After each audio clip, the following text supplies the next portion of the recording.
20 నెలల రేవంత్ రెడ్డి ప్రభుత్వ హయాంలో 100 మంది గురుకుల పిల్లలు చనిపోయారు. ఏం రేవంత్ రెడ్డి నీ గుండె అంత రాతి గుండెనైంది? ఇంకెంతమంది చచ్చిపోతే నీ గుండె గరుగుతుంది అని నేను అడుగుతా ఉన్నా. 100 మంది పిల్లలు చనిపోయినా నీ గుండె గరగదా? ఈ పిల్లల గురించి నువ్వు పట్టించుకోవా? భావి భారత పౌరులైన ఈ పిల్లల భవిష్యత్తు మీద నీ ప్రభుత్వానికి ఉన్న చిత్తశుద్ధి ఇదేనా?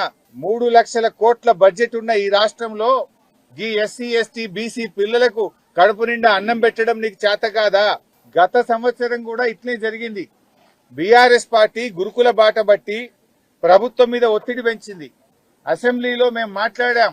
రేవంత్ రెడ్డి గారు అప్పుడు ఏం మాట్లాడిండంటే, ఇక ముందు గురుకుల పాఠశాలల్లో ఎక్కడైనా కలుషిత ఆహారం పెడితే పిల్లలు ఆసుపత్రి పాలైతే సంబంధిత అధికారులు జైలుకే అని చెప్పి బాలల దినోత్సవం నాడు ప్రగల్భాలైతే బలికిండు రేవంత్ రెడ్డి. ఇక ముందు నాదే బాధ్యత, నేనే ఈ గురుకులాలను స్వయంగా సమీక్షిస్తా, నేనే చూసుకుంటా అని చెప్పి చెప్పిండు. మరి నువ్వు చూసుకుంటే ఏమైంది నాయన? ఇవాళనేమో నాగర్ కర్నూల్లో బీసీ గురుకులంలో అయింది, నిన్న పెద్ద కొత్తపల్లిలో అయింది, మొన్న జగిత్యాల్లో అయింది, మొన్న హుజూరాబాద్ లో ఎలుకలు కొరికినాయి, భద్రాద్రి కొత్తగూడెంలో పిల్లలు దవాఖాన్ల పాలైపోయిండ్రు. ఏంది అసలు?